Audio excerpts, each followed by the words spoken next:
Good day.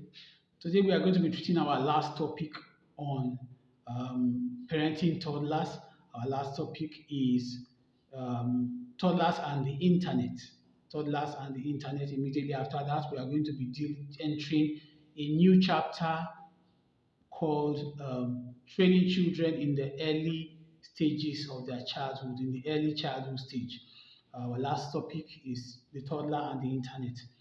The internet is a very, very powerful medium for helping to develop your child intellectually. It's very, very good for the child to be able to have access to the internet through a phone or through your computer. A lot of information is out there that will help them to increase their knowledge base, help them to work on their intelligence levels. The internet is very, very good.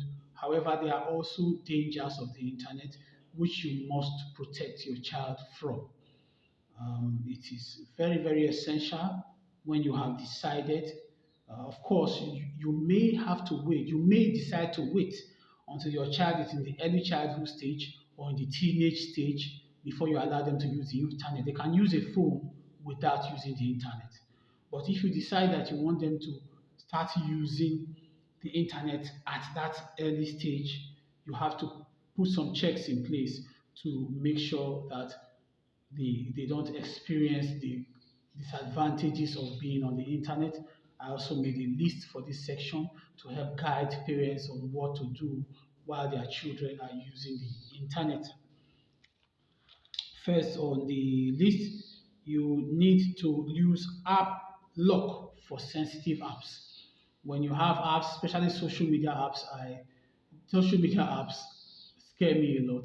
I'm very much afraid of them. There's a lot of content there that shouldn't be seen by toddlers. So you use an app lock. If you are using a phone and you don't want them to access certain apps, maybe there are videos in your phone that are not age appropriate for children, you use your app lock to protect them from it. If you don't want them to be using a browser, a toddler should not be using a browser. It shouldn't be using a browser. It's like giving them access to the world. The restrictions are too low for a toddler, so I don't think you should allow your toddler to use a browser. But it's up to you. If you have tools in place to protect them, maybe you should. Then, as much as you can be with your toddler when they are using your phone, don't give them the phone and walk away. The phone is not something you give to your child to keep them busy while you're doing something else. They could very, very easily, unwittingly access pornography or things that have to do with hate speech. They could very easily be connected to child molesters online.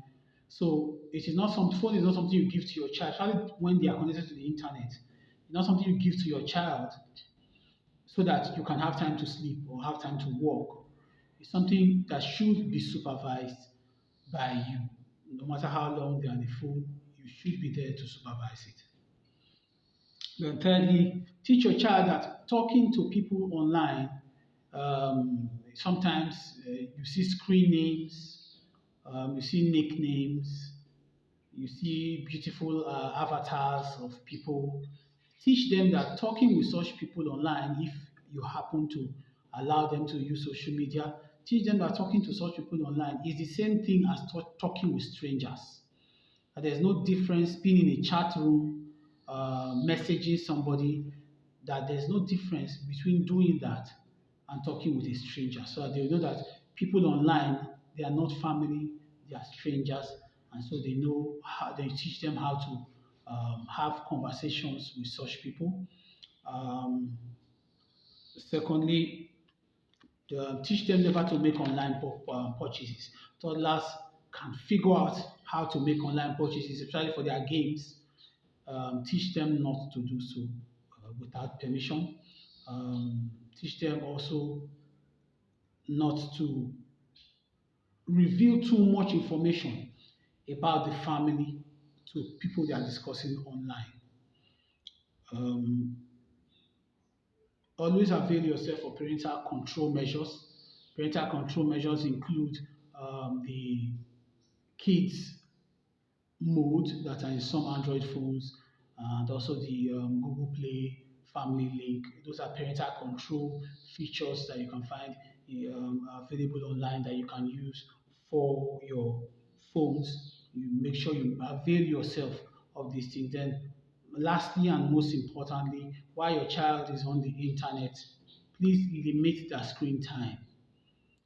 Um, the internet and phones are very diverting, very, very diverting. A child who is on the internet may not want to do anything else. They'll be there for hours. They won't study, they won't play. Sometimes they won't eat. It's a very interesting place to be. We all know this. So you must control their screen time. You must have a plan for that. How many hours a day or how many minutes a day they must be on the phone, they must be on the internet. You must be stipulated by you, or even set some of the kids mode on apps. Set times, how long you want them to be on the phone is also there. Warnings for when the battery of the phone is low are also there. So in all, you must supervise their internet time. It is highly important. They do not have, a lot of adults don't even have the capacity to control themselves when it comes to internet, let alone a toddler. So let's bear this in mind. The internet is very good, but it must be supervised while your toddler is using them. We'll be closing the chapter on this note. And our next chapter, we are going to be looking at parenting during the early childhood years of the children. So that is the next stage after a child leaves the toddlerhood stage. They go into what we call early childhood stage. We are going to be treating that series of topics under that. That's our next chapter. Please do well to use the comment section to ask questions and suggest topics you would like me to treat. Until we meet again, thank you.